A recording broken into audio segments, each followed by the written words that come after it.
Okay, so now that the motor, or the crankcase, is completely disassembled and has cooled down to normal temperature, I have cleaned as much as possible as I can with Q-tips and denatured alcohol, as I told you before, which is the best cleaner. I use it to clean everything. Even after I fly, I'll spray it down. It cuts right through the nitro, which is really great. So we're going to move on to changing the rear bearing. As you can see, this bearing is bad. It's rusted, and if you stick your finger in it and move it, you can feel it's notchy. So it's definitely time to replace it. If you're going to be rebuilding the whole top end, you might as well replace the rear bearing as well. The front bearing doesn't really need to be replaced so often. As you can feel, it's still smooth. This motor's been bad. It's been sitting for over 2 years. No after run oil, no nothing. So this is about as bad as it can get.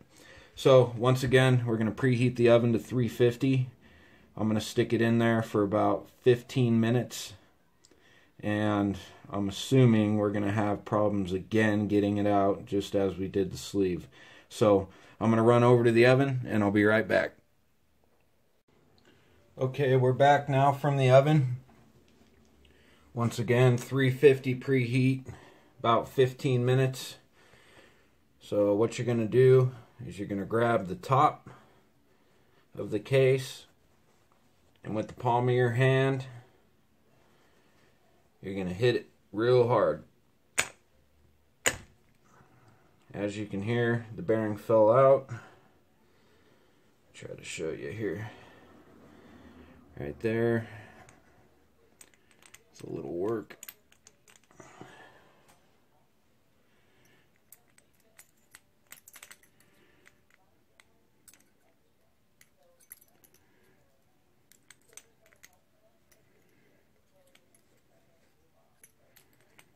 Gotta kind of get it out square.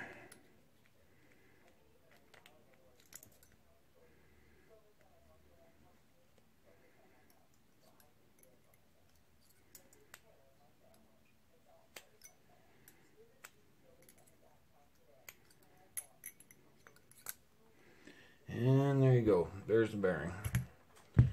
Everything is super hot. But as you can see, no more rear bearing. While it's still hot, make sure that front bearing is still seated.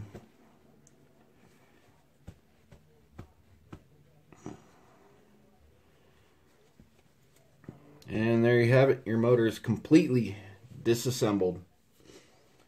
Next step, we are going to install a new rear bearing. As you can see, this one's pretty hammered out. Rusty.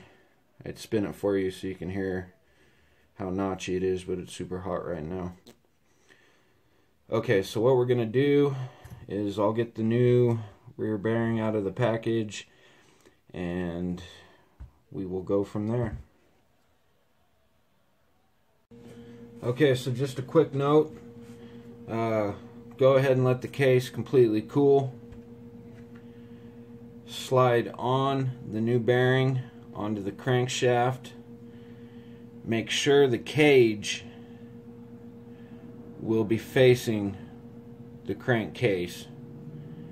As you can see, the balls, the open part, will be facing out. So what I'm going to do, I'm going to go ahead and throw the motor back in the oven at 350 for about 15 minutes. And what I like to do is I'll throw this whole thing in the freezer for about 15 minutes too. It helps it shrink and it'll slide in a lot easier. And I'll be back. Okay, and we are back from the oven again. And just got this out of the freezer, so we're going to slowly insert while making sure that front bearing does not move. Grab the shaft and pull.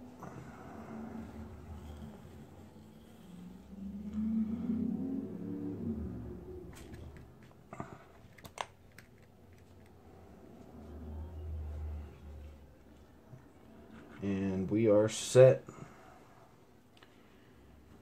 Not sure if you can see that.